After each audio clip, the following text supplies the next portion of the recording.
Donc je fais la nomenclature systématique selon l'IUPAC. Donc ça va être le 4-bromo.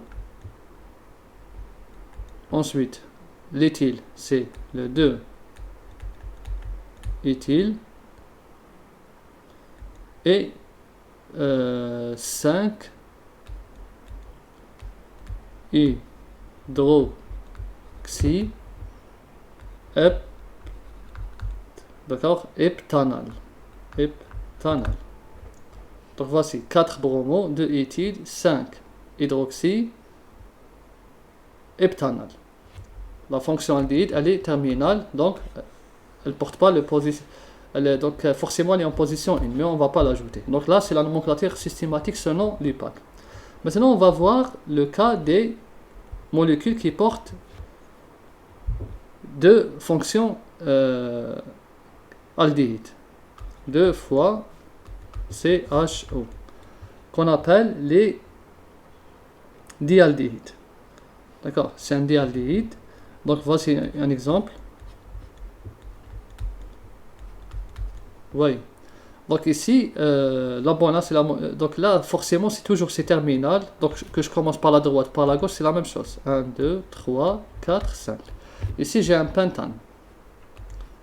Donc ça va être un pentane dial. D'accord. J'allais mettre ici les indices, mais c'est pas la peine, parce que c'est terminal. D'accord. Donc je pouvais faire comme ça.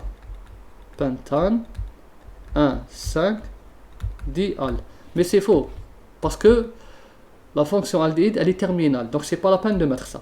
C'est-à-dire, selon les normes UPAC, les règles du UPAC, on sait que la fonction aldéhyde est terminale, donc c'est pas la peine d'ajouter ces indices.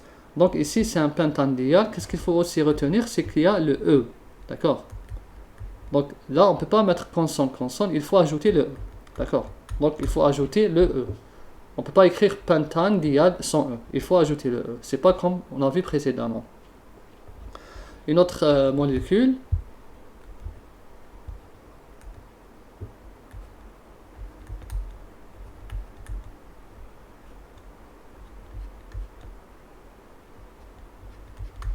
Là, si vous voyez, j'ai toujours un dial. Maintenant, je vais numéroter. Donc là, je commence par la droite. Donc j'ai 1, 2, 3, 4, 5, 6. Donc ici, les indices, ça va être forcément 1, 6 pour le dial, forcément. Donc là, c'est invariable. Là, c'est pour le dial. Il est invariable. Donc là, ça ne nous intéresse pas. On sait que forcément, ça va être 1, 6, pas autre chose. Sinon, pour l'alcène, ça peut changer. Là, l'alcène, de droite à gauche, j'ai un alcène en position 2. Et ici, la fonction éther. Donc, ça va être un éther méthoxy en position 5. Donc ici, j'ai l'indice 25. Vous voyez. Si je faisais l'inverse, je faisais par exemple 1, 2, 3, 4, 5, 6. Donc ici, vous voyez, le 1, 6 ne change pas. C'est toujours 1, 6, le dialdéhyde. Donc ici, c'est pas un problème. Mais ce qui va changer, c'est la position de l'alcène et de méthoxy. Le méthoxy, il devient en position 2. C'est en position 2. Et l'alcène, il devient en position 4. Vous voyez, donc là, c'est 24. Et là, c'est-à-dire, on a le choix entre soit le bleu, soit la droite. Je vous laisse réfléchir un peu. Est-ce qu'on choisit ça ou ça? Bien que celui-ci est l'indice le plus faible. Mais, avant de voir l'indice le plus faible, il faut voir la priorité. C'est-à-dire, avant d'opter pour l'indice le plus faible, il faut d'abord vérifier l'ordre, c'est-à-dire la priorité par rapport à la fonction.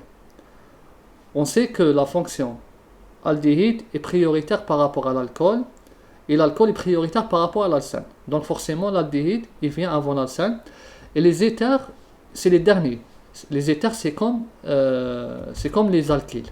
L'éther, l'alkyle, l'halogène, c'est la même chose.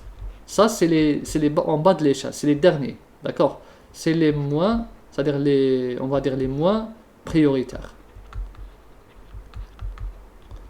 S'ils sont les moins prioritaires, donc ils vont porter l'indice le plus grand.